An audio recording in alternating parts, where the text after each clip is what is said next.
drame de la France, si vous me permettez, j'ai écrit quelques articles là-dessus aussi dans le temps, en particulier en anglais, pour expliquer à mes clients dans le monde entier ce qu'était la France. La France fait deux erreurs logiques absolument incroyables.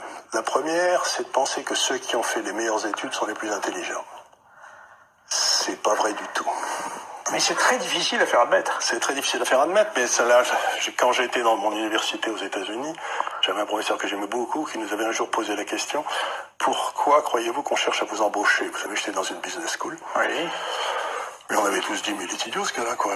On cherche à nous embaucher parce qu'on est les meilleurs, mais enfin, vous voyez, on pensait que c'était évident.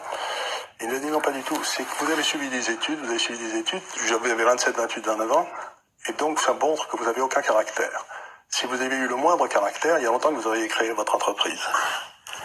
Et donc, vous avez montré que vous étiez capable de répéter ce que vous disent les professeurs, et c'est ce qu'on appelle l'intelligence.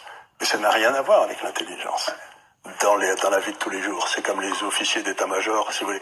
Gamelin qui a foutu la France en l'air, il était sorti premier de Saint-Cyr. Et premier de l'école de guerre. Ça n'empêche qu'il a foutu la France en l'air.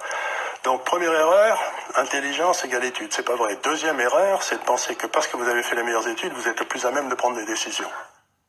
Il n'y a aucun rapport entre les deux. Il n'y a pas de rapport, en effet. Il n'y a pas de rapport entre les deux. Donc, à partir de ces deux erreurs, on a bâti un système d'éducation qui fait monter les gars qui ont une mémoire de cheval et qui n'ont aucun caractère. C'est les deux caractéristiques des élites françaises. C'est terrible quand je vous entends évoquer mémoire de cheval et aucun caractère, je pense à Bruno Le Maire. C'est plus fort que moi. Mais oui, exactement. Regardez, C'est tout à fait lui. Cet homme qui vient de nous expliquer qu'il va réformer les entreprises françaises, alors qu'il est incapable de gérer son compte en banque, quoi.